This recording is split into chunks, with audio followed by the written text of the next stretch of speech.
દાહોદ શહેરમાં state bank of ઇન્ડિયાની મુખ્ય શાખા અને સ્ટેશન રોડ બ્રાન્ચમાં રેલવે કર્મચારીઓના નામે બોગસ સેલેરી સ્લીપના આધારે આચરવામાં આવેલા ₹5.50 કરોડના લોન કૌભાંડમાં પોલીસની તપાસનો આરંભ ધમધમાટ ચાલી રહ્યો છે। આ કેસમાં પકડાયેલા 11 કર્મચારીઓ સહિત કુલ 13 આરોપીઓને શુક્રવારે જ્યુડિશિયલ કસ્ટડીમાં મોકલી દેવામાં આવ્યા હતા। ત્યારે બીજી તરફ કૌભાંડના મુખ્ય સૂત્રધાર મનાતા અને મુખ્ય શાખાના મેનેજર ગુરમીતસિંહ બેદીના રિમાન્ડ પૂર્ણ થતાં તેને કોર્ટમાં રજૂ કરી વધુ 3 દિવસના રિમાન્ડ પોલીસે મેળવ્યા છે। પોલીસે આ પ્રકરણમાં વધુ 3 આરોપીઓની અમદાવાદથી ધરપકડ કરી છે। અમદાવાદના આસામ રોડ પર આવેલા ઇજી ફાઇનાન્સમાં લોન એજન્ટ તરીકે કામ કરતા શાહ અને સવધાણીને દાહોદ પોલીસે દબોચી લીધા છે।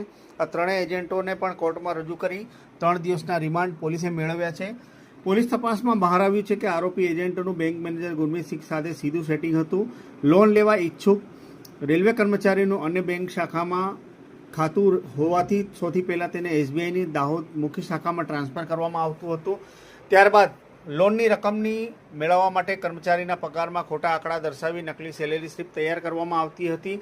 આ બોગસ સેલેરી સ્લીપના આધારે લોન મંજૂર થયા બાદ લોનની રકમમાંથી 2-3 લાખ રૂપિયા જે એજન્ટ ખાતામાં ટ્રાન્સફર કરી દેવામાં આવતા હતા। ત્યારબાદ એજન્ટો તેમાંથી નક્કી થયેલ રકમ ગુરમીતસિંહને પહોંચાડતા હતા। પોલીસે આ સમગ્ર નેટવર્કને ભેદવા ઊંડાણપૂર્વક તપાસ હાથ ધરી છે। ત્યારે આમાં એક મહત્વપૂર્ણ ખુલાસો થઈ રહ્યો છે, જેમાં એસબીઆઈના મુખ્ય શાખાના મેનેજર ગુરમીતસિંહ ખોટા દસ્તાવેજોના આધારે લોન પાસ કરી દેતો હતો। ત્યારબાદ લોન પાસ થયા બાદ સંબંધિત વ્યક્તિના અકાઉન્ટમાંથી લોન એજન્ટો અકાઉન્ટમાં નક્કી કરેલ કમિશનની રકમ 2 થી 3 લાખ રૂપિયા ટ્રાન્સફર કરાતા હતા। ત્યારબાદ મેનેજર ગુરમીતસિંહ કમિશનના રૂપિયા જબલપુર ખાતે રહેતા તેના ભાઈ સુમિતસિંહના અકાઉન્ટમાં ટ્રાન્સફર કરાતો હોવાની સ્ફોટક માહિતી ખુલવા પામી છે। એટલું જ નહીં, લોન માંગી લોન પાસ કરાવનાર વિવિધ ગુનાહિત પ્રવૃત્તિ સાથે વીમો લેવાની પણ શરત આ ગુરમીતસિંહ દ્વારા કરવામાં આવતી હતી। લોન લેનાર વ્યક્તિઓ ટાટા એઆઈમાં વીમો કરવામાં આવતો હતો। વીમા એજન્ટની આ બાબતમાં સંડોવણી છે કે નહીં, જો કે આ વીમો કરાવવા બદલ મેનેજરને કેટલું કમિશન આપવામાં હતું તે અંગેની તપાસ હવે